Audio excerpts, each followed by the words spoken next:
kotime maber. Kotime maber e yo mane? Kotime maber ni wang'iyo ni kembe gieni noketgi nikech nitie gima onego bed ni gitiyo. Mokwongo, kembe mek sirikal nitiere kaka iluongo ni social services magitimo ang'o magichiwo.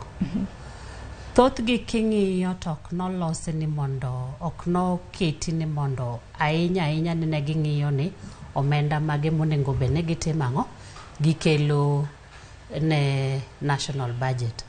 To nitiere okang' monego bed ni gikawo ni gichopo. Koro kasani yeni thothgi king'iyo to dok ni mondo omedgi pesa e higni mang'eny. King'iyo kaka Kenya Airways, king'iyo kaka mek sukari, to nitie gidok sana ni mondo sirikal otim ang'o omedgi pesa. Matiende ni gimbe pesa monego bed ni itero e dong piny chande itimo ang'owa gimbe gichamo. Koro okang' maber monego bed ni ong'i ni to ka waketo kembegi e lwet ang'o, e lwet jopiny, en kiwango mane mwadhi chiwo ma pod tich mane onego bed ni omiyo jopiny chande pod jopiny nyalo timo ang'o yudo. To bende pesa monego bed ni kembegi chiwo ne mondo odhi e dongruok onego watim ang'owa, onego bed ni gichulo.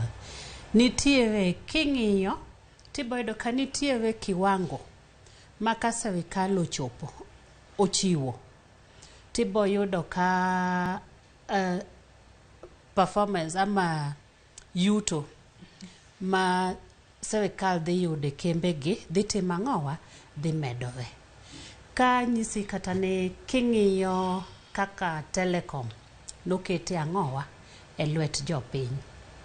Kaka sani wakia kata mane telecom ochopo kanye. Nikech kaka no otiwe lwet jopiny nokotim yo maber. To gimachielo be koro wang'iyan to telecom ni eni king'iyo ang'o miyo telecom mag nitiere gi sirikal nitiere gi shareholding. To king'iyo Safaricom be sirikal nigi ang'owa, nitiere kaka sirikal nitie gi shareholding. To gine miwacho ni jonge wacho ni telecommunication sector. Ang'o miyo telecom